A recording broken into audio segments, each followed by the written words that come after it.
Congratulations to our brothers and sisters in Anambra State on being able to conduct their elections. Unfortunately, the numbers were not very exciting. They had barely 2.6 registered voters, 2.6 million registered voters in Anambra State, and they had 598,000 verified, 598,000 voters, but about 11,000 votes were cancelled. So 500 and something thousand. The discrepancy between registration and the numbers that voted. We need to do a lot. So that's again sharing the voter apathy apathy that exists. And what are the metrics by which we decide what has led to the voter apathy? It would be one, people not trusting the report at the polls.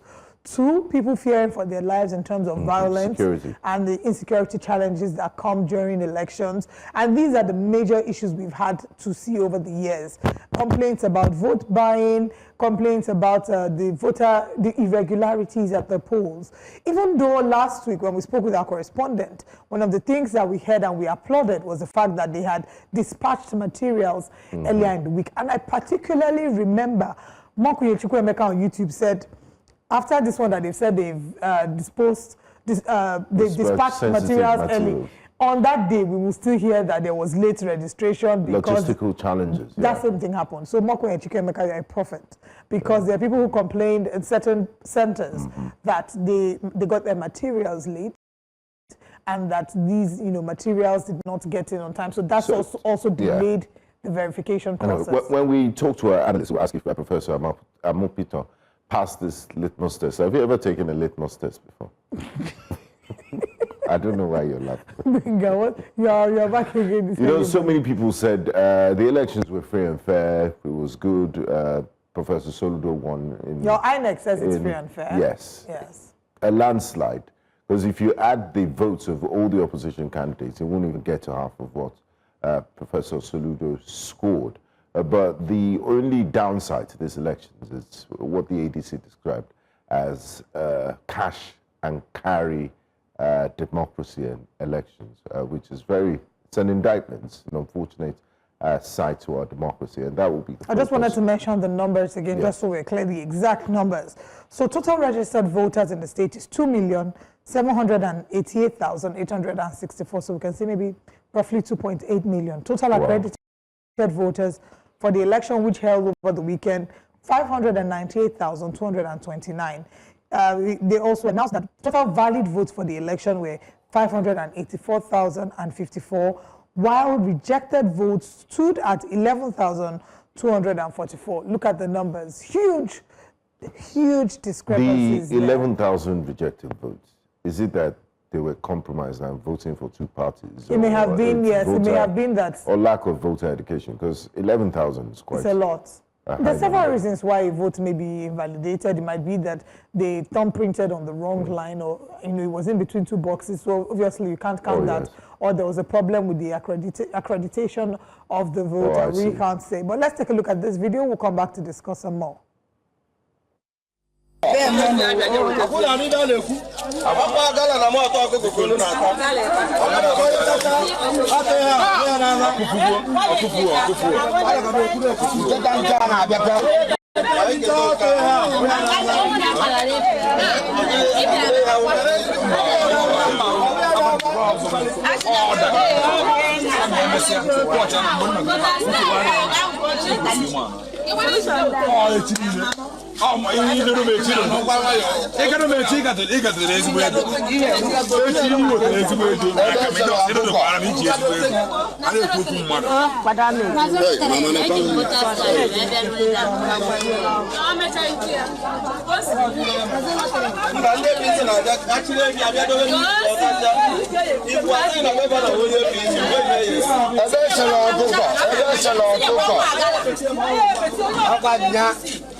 At this video, you can see that people are giving cash, they're giving certain materials, which calls into question the integrity of the elections. Can we completely have an election free of vote buying? and lobbying of some sort behind the scenes. And why this comes into question again is, if you recall, at the ABGA campaigns, Governor Chukwuma Soludo had promised a number of the wards certain amount of money if their wards had won. And many had called this some form of enticing and inducement, which is criticized in our electoral laws. However, the question is, which party was behind this? Who was in charge of giving these people money? Why were they giving money? When will we get to the point where poverty will not be weaponized, where people will not be forced or given, certain amounts of money to buy their conscience? Because that's what is being done. But, let's share with you reactions to this. Or before then, let's get Governor Soludo's tweet, if we have Governor Chukwuma Soludo's tweet first. And yes, he says, "Thank you, Ndi Anambra. I can never express enough gratitude for your immense support on this jinx-breaking journey. Our promise remains firm and unwavering, and our resolve to fulfill it grows even stronger by the day. The destination is a livable and prosperous smart megacity, a homeland we can all be proud to live in, learn, work, relax, and enjoy. On this, we are laser-focused and ready to shift into higher gear over the next 4 years. May Anambra continue to win," Chukwuma Soludo says. And there have been reactions on X. Let's see what Nigerians are saying about this. Jocelyn Admira says, "Vote or not, the outcome of elections in Nigeria is predetermined, a pointless exercise in futility," he says. Well, that's Jocelyn's opinion. There are more tweets. Let's see the other tweets. We've taken this one. Can we please put another tweet? Some people just go to the booth just to collect that money, Prince says. And then the next tweet. So ABC, the party they swore was hated in Anambra, pulled 99,445 votes, while Peter Obi's anointed candidate, George Moralu of Labour Party, scraped just 10,482 votes. 10,000 in Anambra, the supposed kingdom of their political saint. You see, shouting online doesn't build structure. Neither does emotional blackmail win elections. Even APC, the so-called villain, is more accepted in Obi's own state than the party involvement he tried to impose. Reality just humbled propaganda, Toby Matthew says. Nigerians, we're very funny people. You know what is going on is bad, but you made a video, took part in the act, and posted the video to condemn the same act you were part of. How did this video find its way to the internet? Question mark. Elder James says, ask this question. Let's take a look at more tweets. Anambra people are a disgrace to Nigeria. They are so poor that I heard they are even buying their votes with half a cup of gari. I have never seen this level of poverty before. Not even in war-ravaged countries do we have this level of poverty. I'm going to come back and respond to this person. But just to mention, I don't think that it's a thing about Anambra people. Akanfo, who put out that tweet. It's not about Anambra people. Anambra people are not poor. This happens everywhere. Vote buying is something we're still trying to deal with in our country. It happens everywhere. Lagos, Edo State, name the state. People sell their votes because whether we like it or not, we are a country that, unfortunately, is dealing with a huge number of multidimensionally poor people. And then the other tweet that really I found interesting was the one who tried to mock Kingsley Moralu's outing, stating it's a thing of, APC failed, but at least you failed more than me.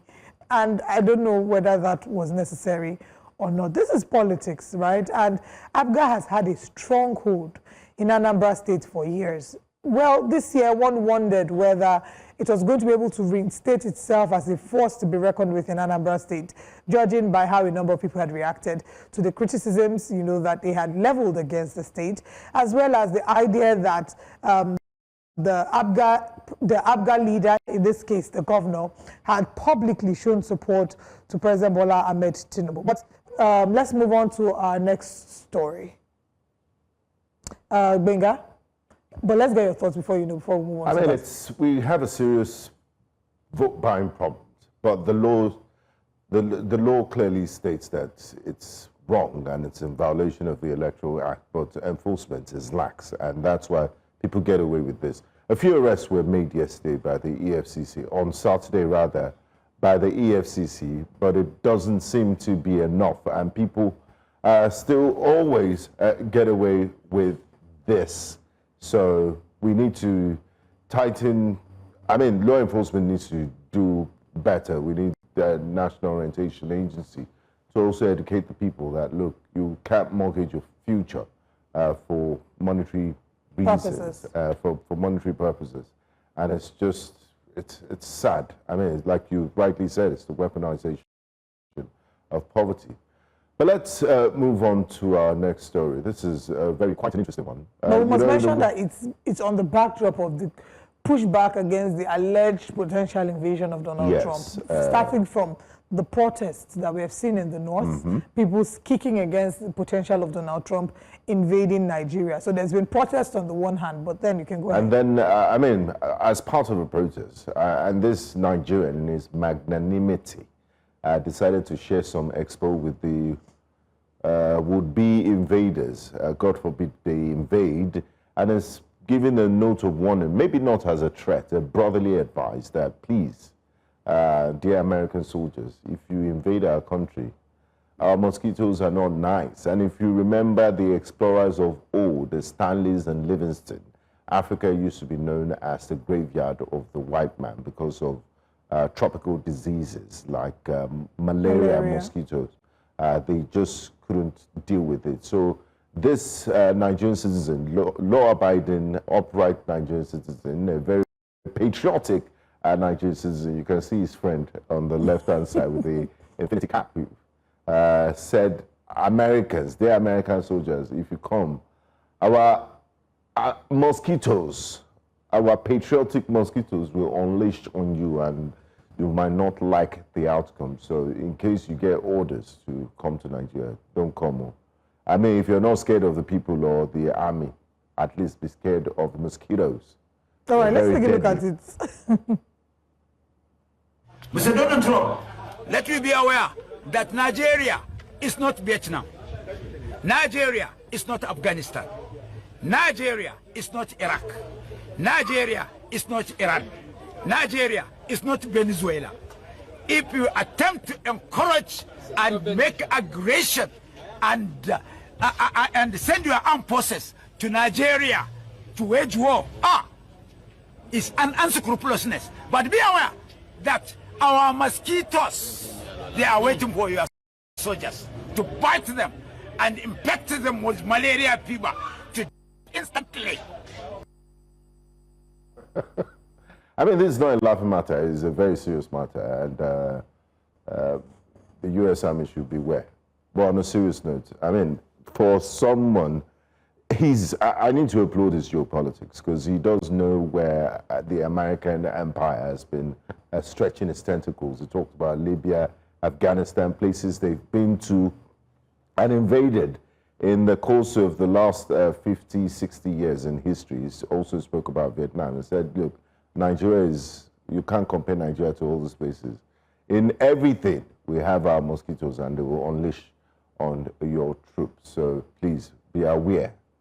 Well, that's a very, that's a war strategy, especially because, you know, there are parts of the world that mosquito isn't able to thrive in. Mosquitoes aren't found there, and like you mentioned earlier, certain people are predisposed to handling mosquito attacks better than others. Oh, yes. Interestingly, Iceland just discovered mosquito for the first time, especially because Iceland is warming up much more than usual due to the global climate crisis. It's a very temperate region, so why mosquitoes are not meant to thrive in that?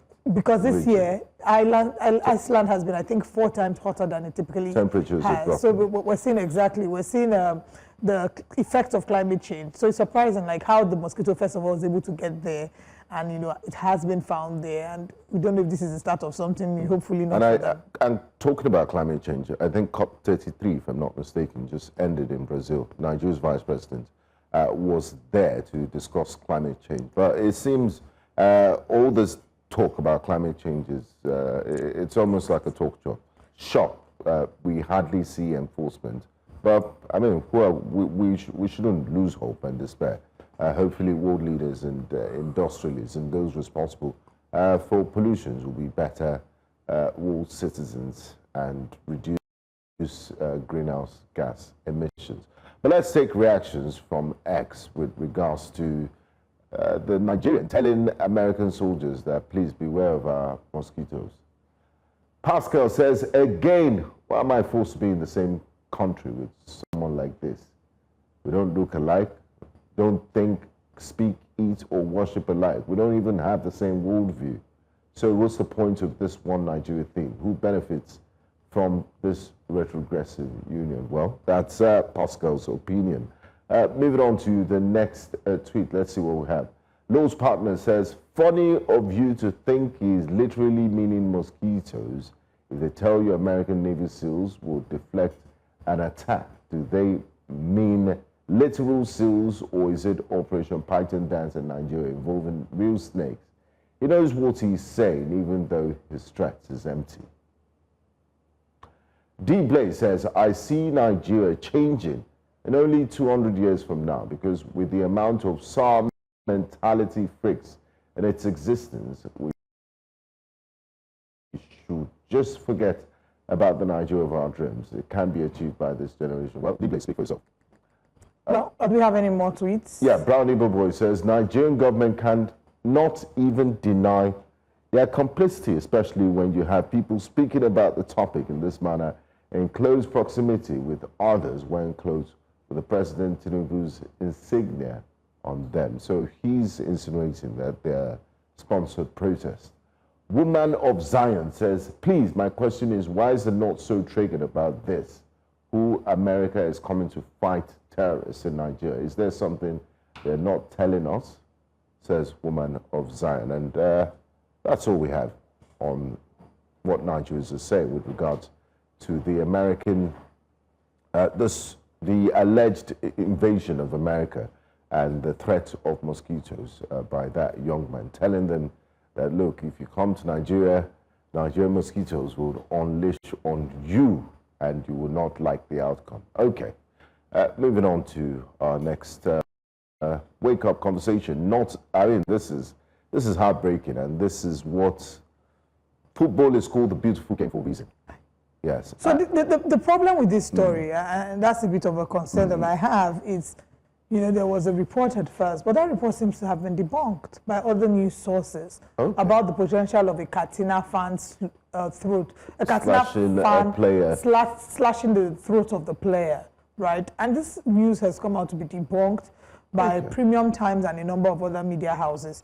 So if you look, that's good news then. Well, it's great news. So it says the club spokesperson, Nasir Idris, spokesperson for Katsina United, also debunked the slit throat claim. What he condemned it as false and misleading media reports about the incident. He said, and I quote, "At no point during the match did any supporter gain access to the pitch. The publication suggesting a player was slaughtered is entirely false. Such misinformation damages the club's image and the progress of football in Katsina State." And the club has said that they will seek legal redress if the reports were not retracted, while calling on the league management body to investigate the match and review the officiating process. Now, this, of course, is not the first time we've had, and why that story may have, you know, picked up wings and flown as much as it did over the course of the weekend, is because this is not the first time that we've seen incidences of violence, post-match violence. We talked about one recently in the past few weeks. We've seen it happen, you know, in Kano, in Ibadan, where the irate fans would jump into the stadium and try to attack the players. And influence the outcome of the game. Exactly. Which is, I mean, it defeats the spirit of sportsmanship. Completely very, very unfortunate. But we're glad that news has been debunked, and it's not true, because it would have been very, very unfortunate. But one big news that happened yesterday that hasn't been debunked is the sad story of the disruption at the management of the Museum for West African Art yesterday. It's cancelled its opening till further notice after suspected thugs invaded its premises on Sunday and chased away foreign journalists, diplomats and tourists that attended the museum's preview event. The protesters targeted the new multi-million-dollar museum in Nigeria and forced organizers to halt preview event ahead of Tuesday's grand opening. The Ministry of Tourism, of Culture and Tourism, also issued a statement with regards to that. All right, let's now move on from that to talk about the fight against insecurity. We're operating and employing all sorts of measures, kinetic, non-kinetic, and maybe the non-kinetic would also involve spiritual.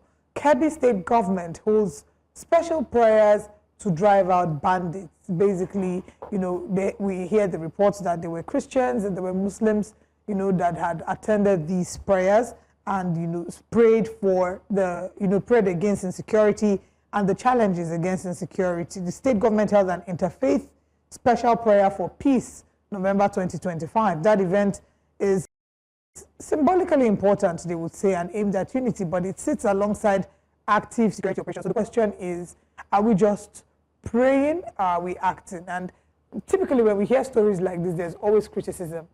And I won't pretend like I haven't been one to criticize the government in time past, to say, why are you praying?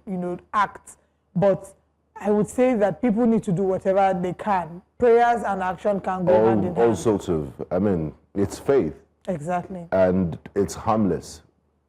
So if you can pray and... The only time that would be a problem is if as a government, rather than acting or being proactive, all you're doing is pray. That is where there will be a problem. Because even the Holy Book says faith without works is dead. So it's a combined effort. Combine both of them. All right, but I know that Nigerians typically, when they hear stories like this, they're very upset about it. So let's go on X and hear what Nigerians are saying about Kebbi State interfaith prayer, Kebbi State government's interfaith prayer against insecurity. I knew it. Prayers don't drive out bandits and terrorists. Take action and stop playing politics with the life of your people, Chi says. Let's take a few more tweets. It's trying to say, take action and use pump action against terrorists and bandits. Energy Doctor says, the way we abuse spiritualism in Nigeria is alarming. A situation that demands instant security forces actions is being joked with. There was indeed a country, says Energy Doctor. Let's see the next tweet from Steve Nwabuko. It says, after the prayers, I hope the governor of Kebbi State will not divert security votes to his Dubai bank account. Why pray when you claim security votes is for fighting insecurity? Interesting take there from Steve. And that's all we have. Like all have said, prayers and works. So give the security forces the necessary support they need to tackle this banditry and terrorism, and also you could back it up with prayers, but just praying alone, God is not going to come down and fix our problems for us. It's giving us the necessary brains and everything we need to deal with our issues. Okay. All right. Let's now move to something that has been a big issue of contention, especially in social media space in the past weeks here in Lagos, Nigeria. The senator representing Delta North Senatorial District, Senator Ned Nwoko, has been in the news not for his legislative prowess, but for the incidents regarding his marriage. There's been confrontations and arguments back and forth between him and his wife, actor Regina Daniels. Now, his brother or his brother-in-law has also been in the mix, Sammy, and there have been allegations about Senator Ned Nwoko using the police to wrongfully arrest his brother-in-law and throw him in jail. Her family, Regina Daniels and her family, have accused him of being involved in that. He, on the other hand, has accused her of being violent, being what's the word? Drug user. A drug user, an abuser, and has also named names of other people involved. He named the likes of Uche Montana and a number of people who he claims have influenced her or support her use of drugs. He claims that she was made to be or asked to be in rehab, and part of the process was being cut away from the people who have encouraged her. Now he says here, these videos show Sammy, Regina's brother, repeatedly coming to my home and harassing my children and domestic staff, especially whenever I was not around. His visits were often aggressive and disruptive. This is someone I sponsored through his last 2 years at the University of Ekpoma. I bought his musical instruments, rented and furnished a flat for him in Abuja, in addition to the house I bought for Regina in Asaba before our marriage for the use of all of them. I also routinely provided allowances to all members of the family, including her mother, Rita Daniel. Indeed, in the last 2 years, I have a record of transferring 125 million naira to her alone. When Regina started her rehabilitation, there was a clear instruction by the doctors to strictly restrict people, especially her enablers, from having access to her. The therapy was arranged after I noticed troubling changes in her behavior linked to her dependence on certain illegal substances, including going for 48 hours without sleeping and eating every 2 hours. Unfortunately, Sammy, Destiny, some of their siblings, okay, I think we've missed that there. Can we please go back to the former page where, yes, unfortunately, we apologize for that. Sammy, Destiny, some of their siblings together with a few of their friends, notably Sonia Uche Montana, all, among others, constantly defy those instructions. They will come into the house uninvited, sometimes forcing their way in, and will bring her the same drugs she was being treated for. Instead of helping her recover, they encourage her addiction and completely frustrated the efforts of the doctors and the therapists working with her. This was, part of the message he had sent. There were other tweets, this is a whole long tweet and continuation, but I'm not going to go into the details of this. Let's play a video clip. He attached a video to this caption, and this is the video.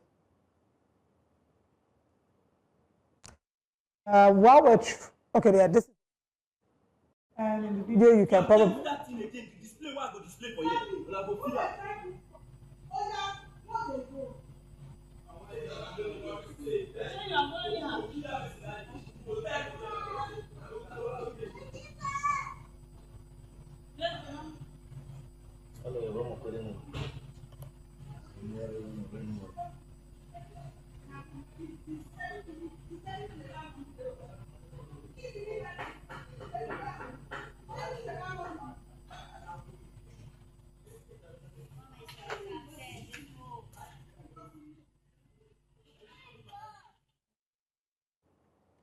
So I'm not quite sure what that video was attempting to show. All we could see was her brother saying, if they hold her or stop her next time, they will see him display action. I'm not sure what exactly the video proves. But let's look at Regina Daniels' post as well.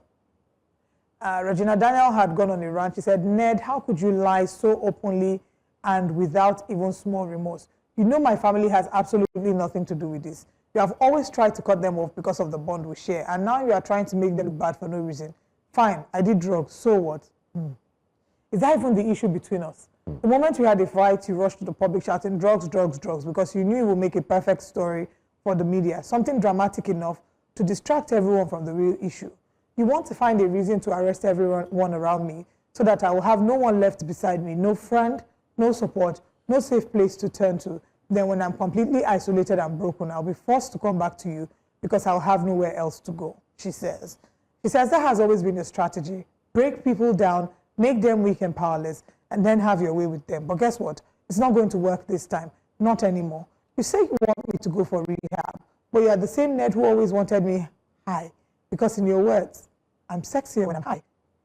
You like me that way because it made me wild and romantic, exactly how you wanted me to be. Why don't you also tell them how you force yourself on me whenever I say no? Why don't you tell them how you lock me up, seize my phones, and suddenly declare me mentally unstable the moment I say I no longer want to be in this relationship? But once I change my mind just to get out of that locked room, suddenly I'm fine again. I'm no longer mentally unstable and apparently not in need of rehab anymore. Oof. Why don't you? Oh, wow. These are such strong allegations. Right? But these are what Regina Daniels has said. Both parties have made really strong allegations against each other, and it keeps getting messy. There's also one clip that we don't have here. I would have called for it. But it was a clip that her brother Sammy posted that had a conversation between him, allegedly between him and Senator Ned Nwoko, where he was saying to him, you've lived in the UK for years. There's no way you can go there and tell them that you slap your wife twice. He said, I will do it. If my wife, misbehaves, something like that, and the call cuts there, the drama keeps getting messy. I mean, it's very messy, and the fact that it involves a sitting senator of the Federal Republic, these are very serious allegations that she's raised. And it's even sad that it's in the public domain, because, I mean, all families have challenges here or there, or marital issues, but it doesn't mean it should be public. It should be made known to the public. Like they say, there are three sides to a story: her side, his side, and the truth. And I really wish them well, because it's not good. I can imagine the emotional torture, the trauma all parties are going through, and especially the young children that have nothing to do with all of this. I hope they'll find an amicable way to deal with it, and those who need healing will be catered for. The only other thing to mention would be that there have been really strong allegations made. They've accused him of using the police to arrest her brother, and that should be investigated. If it's true, then no sitting senator should have the power to be able to use the police, and the police also would have questions to answer. So that, and the fact that he's still a member, a sitting senator, and if these strong allegations are out there, the senator has a responsibility to speak on this as well, because it's no longer just a family matter. It's the reputation of the reputation of the Senate that is being brought to disrepute, and that needs to be investigated. And also, we need to do something about the casual drug culture, because people talk about it with such casualness. So I did drugs, so what? It's a very serious issue. But then the flip side, she then says, "Oh, but lives. you wanted me to take drugs." How did he? There was also the question of how she got introduced to drugs, because she got married really young. But that's a conversation for another day. Really sad there.